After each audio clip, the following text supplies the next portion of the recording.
Hello viewers, আজ আমি ডিটারমিনেন্টের ওপর একটি খুবই গুরুত্বপূর্ণ কোশ্চেন নিয়ে আলোচনা করছি। এই কোশ্চেনটা এসএসসি, পিএসসি, এসএলএসটির জন্য খুবই গুরুত্বপূর্ণ এবং এই কোশ্চেনটা বিগত বছরে আগেও এসেছে। তা এই কোশ্চেনটা আমরা কীভাবে ট্রিক্সের মাধ্যমে সলভ করব সেটা এখন দেখব। তা প্রথমেই বলি, এই কোশ্চেনগুলো কিন্তু নর্মালি সলভ করতে গেলে আমরা যেভাবে গ্র্যাজুয়েশনে করেছি অনেকটা লেন্দি হয়ে যাবে এবং ভুল হওয়ার সম্ভাবনাও থাকে পরীক্ষার সময়। সেই জন্য আমি যে ট্রিকটা এনেছি সেটাকে যদি কেউ অ্যাপ্লাই করে তো আশা করি এই ধরনের যে কোনো কোশ্চেন তাদের এক্সাম হলে আর অসুবিধা হবে না। বলেছে যদি দেখা যায় যে একটা ম্যাট্রিক্স দিয়েছে এবং তার র্যাঙ্ক বার করতে বলেছে, তাহলে এখানে কি কন্ডিশনটা বলেছে, if alpha beta gamma are the roots of the equation A X square plus B X plus X Q plus B X plus C equal to 0। তাহলে এই যে ইকুয়েশনটা দিয়েছে এটাকে একটু ভালো করে খেয়াল করতে হবে, কারণ এই ইকুয়েশনটা একটা কমপ্লিট লেফট হ্যান্ড সাইডে কমপ্লিট পলিনোমিয়াল নয়, বা ইকুয়েশনটা একটা কমপ্লিট ইকুয়েশন নয়। ডিগ্রিটা এখানে 3 আছে, কারণ এক্স স্কোয়ারের টার্মটা মিসিং আছে, তো সেই জন্য কমপ্লিট লেফট হ্যান্ড সাইডে কমপ্লিট পলিনোমিয়াল আকারে নেই। যাই হোক, এটা দেওয়া আছে আর বলেছে রুটগুলো এপিতে আছে। দেন the rank of the matrix, এগুলো আমরা প্র্যাকটিস করি কিন্তু অনেক সময় পরীক্ষার হলে গুলিয়ে যায় যে কী আলটিমেট করতে হবে। আমরা অনার্সের জন্য যেভাবে প্র্যাকটিস করেছি ওইভাবে কিন্তু করলে অনেকটা বড় হয়ে যাবে অঙ্কটা। তাহলে আমরা কী করবো, ফার্স্টে একটা যে কন্ডিশন যে এপিতে আছে রুটসগুলো সেটা আমরা প্রথমে লিখে নিই।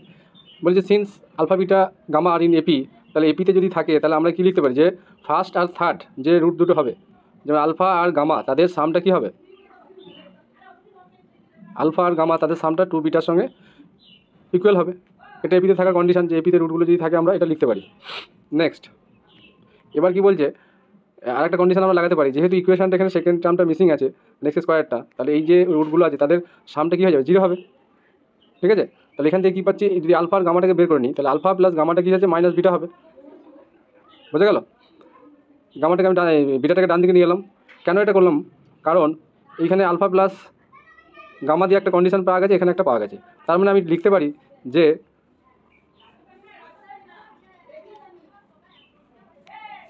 এই যে 2 বিটা সমান মাইনাস গামা, সেটা আমরা 2 বিটা সমান মাইনাস বিটা, তাহলে 2 beta equal to minus beta, তাহলে আলটিমেট কী আসে বাঁদিকে 3 বিটা সমান 0 আর বিটা ইকুয়াল টু 0। তাহলে একটা রুট আমরা পেয়ে গেলাম, বিটার ভ্যালুটা এখান থেকে আমরা পেয়ে গেলাম। এই বিটার ভ্যালুটা যদি আমরা আবার ইকুয়েশনে বসিয়ে দিই যে কোনো এটাতে বা এটাতে, তাহলে আলফা প্লাস গামা দিয়ে একটা ইকুয়েশন পাবো, তাহলে আলফা প্লাস গামাটা 0 হয়ে যাচ্ছে আর গামার মান আলফার মান কী হচ্ছে মাইনাস গামা।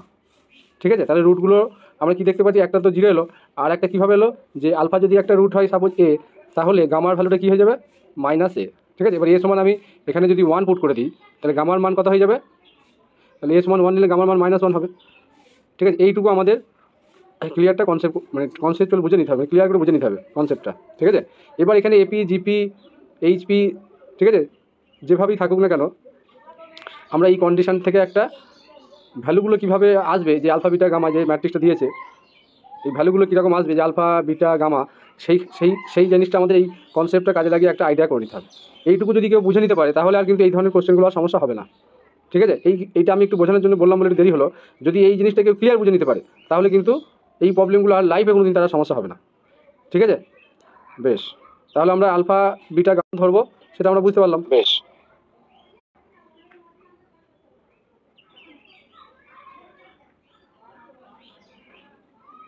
নেক্সট, এই যে আমরা বললাম একটু আগে যে আলফা সমান 1 ধরবো আর গামা সমান -1 হয়ে যাবে, তাহলে বিটা সমান কী আসছে, 0 আসছে। তাহলে এই তিনটে ভ্যালু আমরা এই ম্যাট্রিক্সটাই পুট করে দেবো,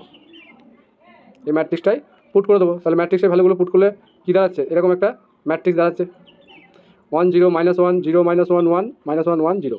এবার এখান থেকে আমরা ডিটারমিনেন্টটা বার করে নিলি, কী দেখতে পাচ্ছি, ডিটারমিনেন্ট ভ্যালু কী আসছে, 0 আসছে। এখানে একটা অপারেশন লাগানো হয়েছে, এই অপারেশনটা লাগানো হয়েছে একটাই কারণ, যে এই যে এলিমেন্টটা থাকবে আমরা এই এলিমেন্ট দুটোকে আমরা 0 আনবো, সেটার জন্য এইটা অ্যাপ্লাই করা হয়েছে, রো অপারেশনটা। তাহলে রো অপারেশনটা আমাদের অ্যাপ্লাই করে জানতে হবে, যাতে করে এই ধরনের যে ম্যাট্রিক্সগুলো আসবে তার এই একটা এই সেকেন্ড কলম আর থার্ড কলমের যে ফার্স্ট এলিমেন্ট দুটো এই দুটোকে আমাদের 0 করতে হবে। তাহলে এগুলো আমরা আগেও শিখে এসেছি যখন গ্র্যাজুয়েশন পড়েছি, তো এগুলো এখন অসুবিধা হবে না। এইটুকু অপারেশন যদি আমরা করে নিতে পারি তাহলে আমরা বলে দিতে পারবো যে এই ডিটারমিনেন্টটা 0 হয়ে যাচ্ছে, কারণ এটার সঙ্গে এই ফার্স্ট রোয়ের প্রথম এলিমেন্টের সঙ্গে যদি আমরা এটাকে ভেঙে দিই তাহলে আমাদের 0 আসছে। তাহলে র্যাঙ্কটা কী হবে, যে এই ম্যাট্রিক্সটা কি 3/3 অর্ডারের ম্যাট্রিক্স, তাহলে ডিটারমিনেন্ট 3/3 অর্ডারে আমরা কি দেখতে পেলাম, 0 এলো। তাহলে র্যাঙ্কটা কি আর 3 হবে, 3 হবে না, মানে 3-এর থেকে ছোটো হবে। So rank <3। এবার <3 মানে 2 হতে পারে, 1ও হতে পারে, সেটা আমরা আরেকটু চেক করতে হবে। এইখানে যে আমরা রো অপারেশন করে ম্যাট্রিক্সটা পেয়েছি, এখানে যদি আমরা দেখি যে since we get at least one non zero minor of order 2, এই ম্যাট্রিক্সের মাইনার বার করতে গিয়ে আমরা 2/2 অর্ডারে যদি দেখি যে অ্যাটলিস্ট আমাদের নন জিরো একটা মাইনার আমরা পেয়ে যাব। মাইনার কীভাবে প্রিন্সিপাল মাইনারগুলো কীভাবে বার করতে হয়, প্রিন্সিপাল ডায়াগোনালের রেসপেক্টে আমরা মাইনারগুলো বার করি, তাহলে অ্যাটলিস্ট দেখা যাবে একটা আমরা নন জিরো মাইনার পাবো যার অর্ডারটা 2 হয়ে যাবে। ঠিক আছে, তাহলে কি র্যাঙ্ক 2 হয়ে গেল, আর আমাদের র্যাঙ্ক 1-এর জন্য চেক করার প্রয়োজন হচ্ছে না, কারণ এখানেই তো নন জিরোটা পেয়ে যাচ্ছি। একটা নন জিরো যদি মিনিমাম যদি অ্যাটলিস্ট 1 নন জিরো মাইনার পেয়ে যায়, যে অর্ডারই পাবো সেইটাই হয়ে যাবে তার র্যাঙ্ক। বুঝে গেল এটা কনসেপ্ট?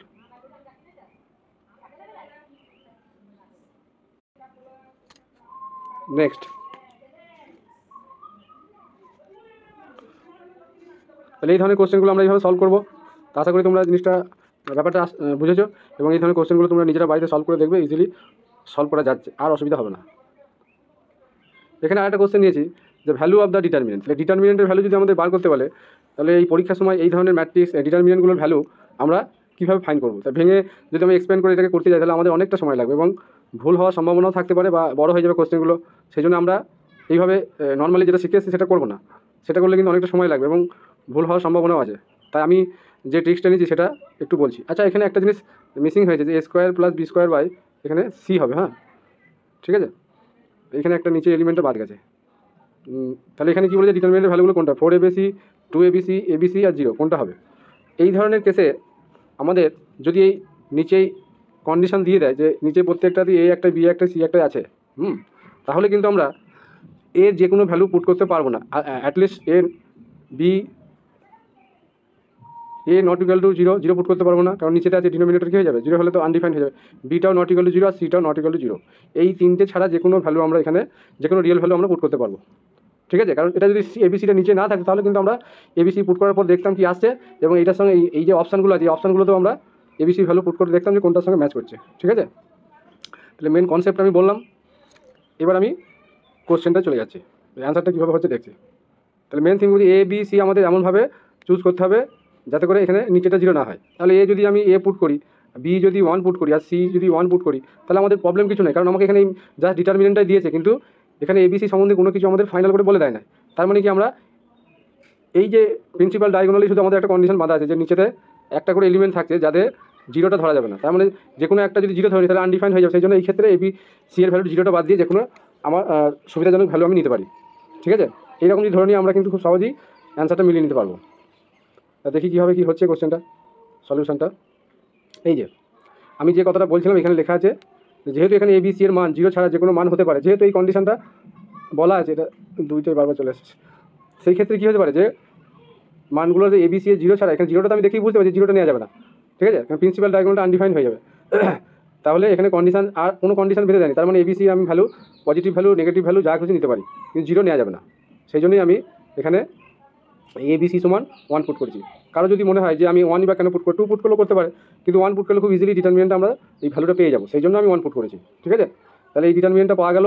এটা আমি বোঝানোর জন্য বলছি বলে তোমাদের একটু লেন্দি লাগছে মানে ব্যাপারটা, কিন্তু অ্যাকচুয়ালি এটা নয়, একটু প্র্যাকটিস করলেই ব্যাপারটা কিন্তু মাথায় গেঁথে যাবে, এবং যখনই দেখবে তুমি এই ধরনের কোশ্চেন ইজিলি তোমার মাথায় ওই ট্রিকটা কাজ করবে যে আমাকে এই ধরনের এভাবেই করতে হবে, তাতে করে আমার অনেক কিছু ফর্মুলা বা অনেক কিছু রেজাল্ট মনে রাখার কোনো একটা প্রয়োজন হচ্ছে না। জাস্ট এই নিয়মটা ফলো করলেই তুমি, আমি আশা করছি যে 1 মিনিটের মধ্যে অ্যান্সারটা হয়ে যাবে। ঠিক আছে, মিনিমাম 1 মিনিটের মধ্যে হয়ে যাবে অ্যান্সারটা, এটুকুনি আমি গ্যারান্টি দিয়ে বলতে পারি।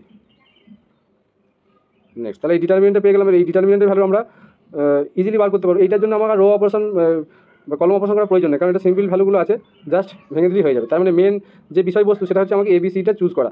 এবার এই কোশ্চেনগুলো অনেক সময় এই ডিটারমিনেন্টটা ঘুরিয়ে দেয়। এবার যেভাবেই দিক আমরা যদি এই ABC তলায় যদি নিচেতে না থাকতো, তাহলে আমরা কিন্তু অনেক সময় দেখা যাচ্ছে যে এর মান হয়তো আমি 1 নিলাম, B এর মান 0 নিলাম, C এর মান আবার হয়তো -1 নিলাম, এইভাবে কিন্তু নেওয়া যেতে পারে। কিন্তু 0টা এই ক্ষেত্রে শুধু নেওয়া যাচ্ছে না, যেহেতু এই প্রিন্সিপাল ডায়াগোনালটা নিচের এলিমেন্ট প্রত্যেকটাতে নিচের এলিমেন্টগুলো 0 বসলে আনডিফাইন্ড হয়ে যাচ্ছে।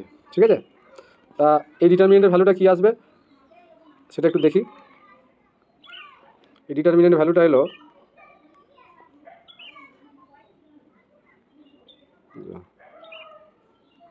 ব্যাকে আছে। যাই হোক, এই ডিটারমিনেন্টের ভ্যালুটা আমি বলছি যে এটাকে এক্সপ্যান্ড করে আমরা যদি ভেঙে দিই এর ভ্যালুটা আসবে 4। হ্যাঁ, এই ভ্যালুটা 4 আসবে। এবার এইটা 4 আসা মানে এইখানে দেখতে হবে যে কোন অপশানটা ABC এর ভ্যালু পুট করলে 4 আসছে। তার মানে এখানে ABC সব 1 যদি এখানে পুট করে দিই, তাহলে এই ফার্স্ট অপশানটাই আমাদের কী যাচ্ছে, মিলে যাচ্ছে। ঠিক আছে, তাহলে অ্যান্সার কী হয়ে যাবে 4 ইন্টু এবিসি। আর আমি এটা বলছি যে তোমরা এই ধরনের কোশ্চেন বইয়েতে তো আছে, তোমরা নিজেরা চেক করে দেখবে যে আমার এই ট্রিকটা কাজ করছে কিনা। যদি না করে তখন আমাকে কমেন্ট করে জানিও। তবে আমি 100% গ্যারান্টি দিচ্ছি যে এই ট্রিকটা কাজ করবে, প্রত্যেকটা এই ধরনের কোশ্চেনের ক্ষেত্রে এই ট্রিকটা কাজ করবে। ঠিক আছে, তা এই ট্রিকটা দিয়ে আমি এই আজকের ভিডিওটা এখানে শেষ করলাম। তোমরা এই ধরনের কোশ্চেনগুলো এইভাবে সলভ করে দেখবে যে খুব ইজিলি অ্যান্সারগুলো করতে পারছো। ঠিক আছে, এবং এটা এসএলএসটির জন্য খুবই হেল্পফুল হবে। তা নেক্সট ভিডিওতে আবার দেখা হচ্ছে। আমি আরও কিছু বা আমার যে ট্রিক্সগুলো আছে সেগুলো আমি এখানে ভিডিওতে দেবো, তোমরা দেখে নিও, তোমাদের খুবই কাজে লাগবে।